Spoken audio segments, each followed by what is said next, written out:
Brokerages ने भी same point को हाईलाइट किया है और मॉर्गन स्टैनली भी यही मान रहे कि इन्वेस्टर्स को निराश कर सकते हैं। एक तो निम स्टेबल यहाँ पर देखने को मिले और जो गाइडेंस कट है एयूएम ग्रोथ का ये थोड़ा सा निराशाजनक है। लेकिन ये भी बता रहे कि थोड़ा सा अगर आप देखें तो क्रेडिट कॉस्ट धीमा हुआ है, थोड़ा सा कम हुआ और आगे और बेटरमेंट यहाँ पर उम्मीद है।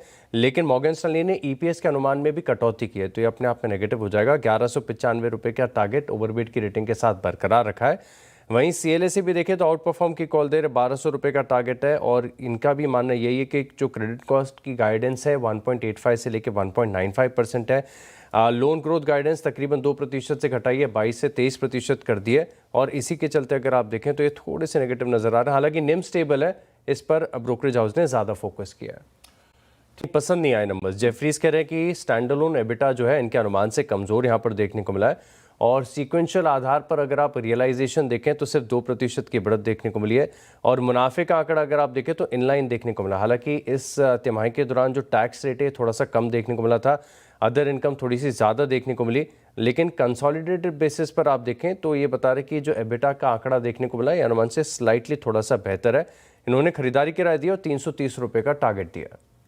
दो निफ्टी की तरफ से ये तो खरीदारी की राय दे रहे हैं, 1400 का टारगेट दिया। लेकिन 14 रुपए का, हाँ माफ कीजिएगा 14 रुपए का टारगेट दिया है और हाई रिस्क आइडिया बता रहे हैं। 1400 हो जाएगा तो मतलब दुनिया की वो बड़ी ये देश में कोई गरीब नहीं रहेगा।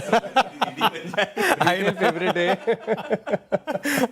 चलिए हाई रिस्क है, 14 रुपए में भी हाई रिस्क है। मैं एक और बार फिर से बता देता हूँ। अब ये क्या करें कि फ्लैट एक्सपेक्टेशंस थी रेवेन्यू में, लेकिन इसके मुकाबले अगर आप देखें तो तकरीबन 1.6% की ग्रोथ यहाँ पर देखने को मिली है। जो कैश एबिटा है 3% सीक्वेंशियली बढ़ा हुआ है और जो कि अबाव एस्टिमेट्स इनके अनुमान से थोड़ा सा बेहतर है। लेकिन एक और चीज़ इन्होंने हाईलाइट ये भी की हुई है कि जो अगर आप सीक्वेंशियल आधार पर केपेक्स देखें तो इसमें तकरीबन 28% की गिरावट देखने को मिली क्योंकि फंड रेजिंग में डिले देखने को मिला है। लेकिन यही बता रहे कि सबसे ज़्यादा की मॉनिटरेबल एजीआर का ही मामला चल रहा है। लेकिन फिलहाल के लिए खरीदारी की राय के साथ 14 रुपीज़ के पर हाई रिस्क आइडिया इनकी तरफ से। इंटरनेशनल पर रिपोर्ट है, नोमेरा की तरफ से खरीदारी की राय दी है, 985 रुपये का टारगेट दिया है और ये बता रहे कि कामकाजी तौर पर अगर आप देखें तो नतीजे ऑलमोस्ट इनलाइन देखने को मिले। लेकिन इनका जो ट्रांसपोर्टेशन प्रोजेक्ट्स और थोड़े से लेबर शॉर्टेजेस के चलते इम्पैक्ट यहाँ पर देखने को मिला है और हायर डिप्रिसिएशन है और इंटरेस्ट और टैक्सेस इस बार थोड़े से ज़्यादा है। इसके चलते जो मुनाफे का आंकड़ा देखने को मिला है इनके अनुमान से 9% कम देखने को मिला। तो देखना होगा स्टॉक कैसे रिएक्ट करे।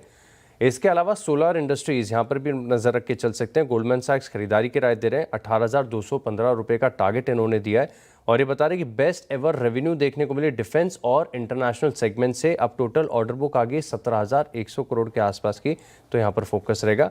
और सिरमा यहाँ पर फोकस रखे, मॉर्गन स्टैनली की तरफ से रिपोर्ट है, इक्वल वेट की रेटिंग दी है, 712 का टारगेट है और बता रहे कि एडजस्टेड बेसिस पर देखें तो नतीजे जो है इनके अनुमान से बेहतर है।